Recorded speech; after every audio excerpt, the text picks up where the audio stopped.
Hello, friends. Robert Bevan here, author of the Caverns Creatures series of comedy, fantasy novels, and short stories. With me is Sam West, and today we're talking about the spell Light. Oh, oh, light.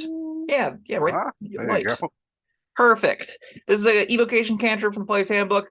Action to cast, touch, range, verbal material components, which requires a firefly or phosphorescent moss. And I knew a lot of kids that were a little bit like, there was clearly a little bit of sociopath in them that would like play around and like rub dead lightning bugs on the street and stuff. It was gross. That's what that Yeah, reminds me that is of. So gross.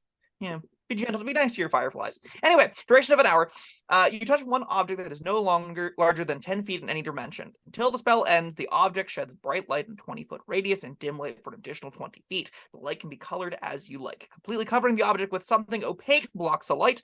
The spell ends if you cast it again or dismiss it as an action. If you target an object held or worn by a hostile creature, that creature makes a dex save to avoid the spell. I like that that's an option. Sure, I wish it didn't give them the save. I wish you could just be like, you're lit up.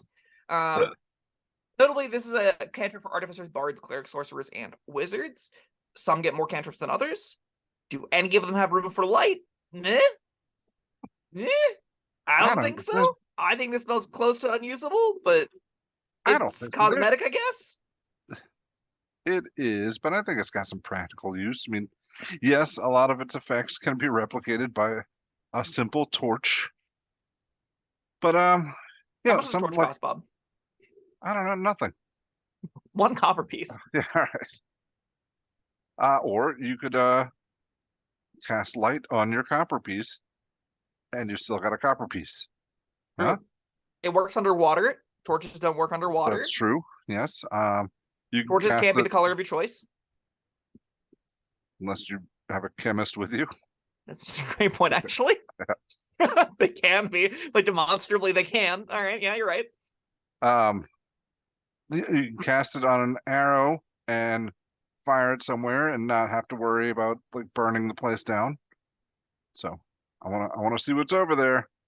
I don't know if it's a bunch of dynamite or not, Sure. and it's Is that probably. a regular problem for you? I mean, there are other flammable things besides dynamite, Sure. and also, I mean, you're strapping a lit torch to your arrow, you're probably sacrificing some accuracy there. Yeah. Or, lighting an arrow on fire. Okay. That's a thing too. Here's a really important question. How often do you need to light it? Do you need the range torch option? How often do you need to light a pebble and chuck it? Well, I'm thinking more arrow because I mean, How often do you need to light an arrow and shoot it? I don't know that I could see that happening quite a bit. If you want to scout ahead and give away your position, uh, that's it's a thing that could happen. Have Or you ever seen that tactic in play at a table? no, Never. but that's not to say it couldn't happen. I bet a Sure. lot of our viewers have seen that. I think if you're playing in a more iconic classic, like dungeon crawl classic kind of setting, which I think that notably is also a better system for playing that way than 5th edition is find games that are built to play, like play 2nd edition or AD&D. Those are great for classic dungeon crawls, 10-foot pole, very numeric, big spreadsheet kind of the games, right? That's where I think this kind of effect is going to be employed more, where there are dark corridors and everyone's very careful about what their light distances are and how that affects the perception of traps and stuff like that, right? Where you get into the really nitty gritty of it. That's where I think of this spell is like, okay, this as a tool manages to provide benefits in those settings where torches, they have different hurdles and barriers around them. They don't have the flexibility. I think a lot of modern D&D has left the realm of we're fighting in darkness. I think a lot of modern D&D has left the realm of light sources are really important for navigating three-dimensional space. I think most of the time people want big cinematic sets. They want big cinematic encounters. They want dungeons that are fun and have like exciting appearances to them. And this spell doesn't really have a home at those tables anymore, right? This spell is mainly just cosmetic at those tables. And that's I ultimately where don't I find know. like it's not that great. I don't know that that's across the board though. I think there's still. I mean, 5e doesn't disallow you to play dark dungeons. Sure. And when I say dark, like I'm noticing this more as a trend than I'm saying it is a fact. There Yeah. are definitely people that will play the hex crawls, going dungeon to dungeon, bringing hirelings to carry back loot and stuff, right? Those rules technically exist in the player's handbook.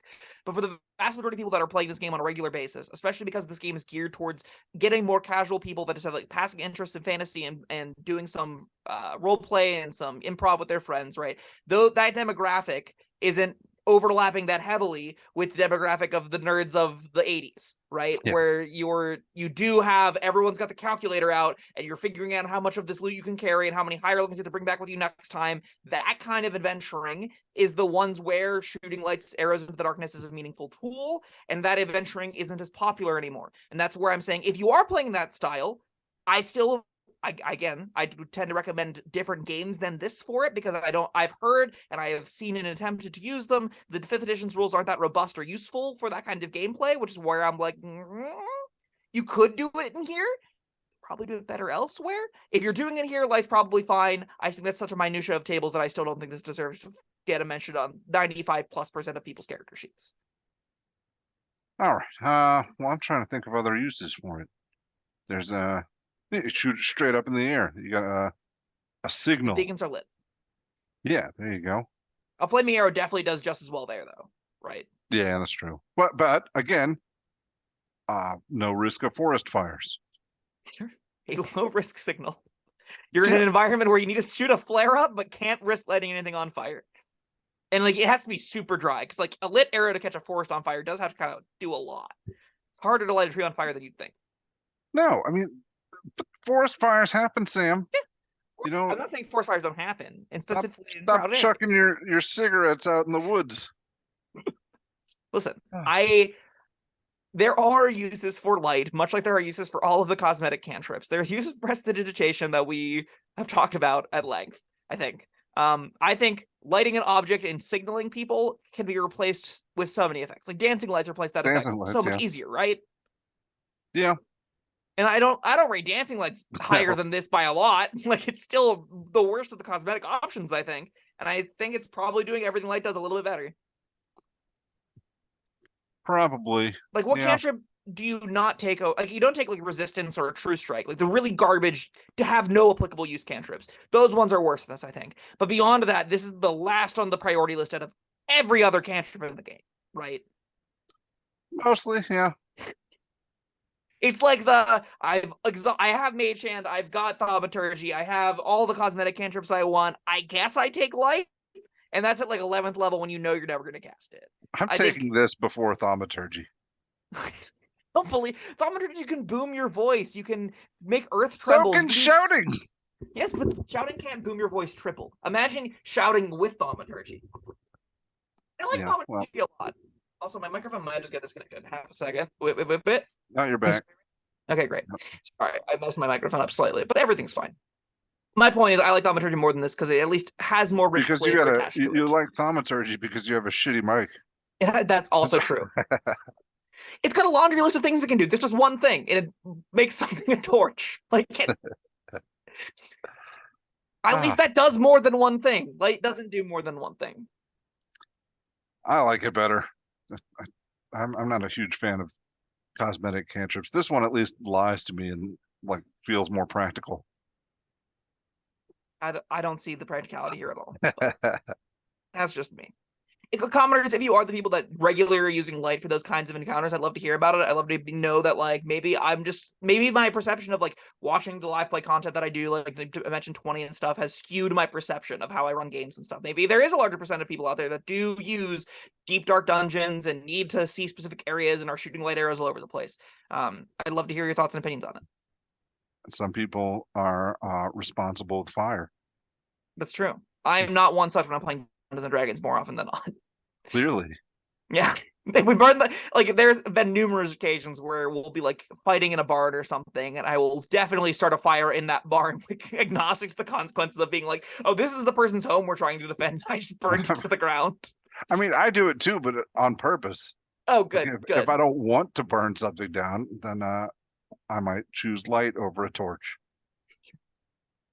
All right. Well, I guess you giving this a 1? Yep, this is the one. Yep. This is the worst of the cosmetic cantrips. It's so easily replaceable. The time for light has passed. I think more as the game continues to age, even fewer and fewer people cast this. I really hope this merges with Dancing Light to be a single spell. I think then we have a little bit more to talk about because that seems reasonable, right, for what this is doing. But as is, no, you don't want this on character sheet. I cannot see myself putting it on a character sheet when there are so many other good options. But I can't bring myself to give it a 1. It's getting a 2 from me. I will say, as a light domain bonus cantrip, yeah, sure, why not? As a bonus cantrip, it's a cute little flavor thing. Love that. It's kind of what it deserves to be. It's a cute little flavor thing. All right.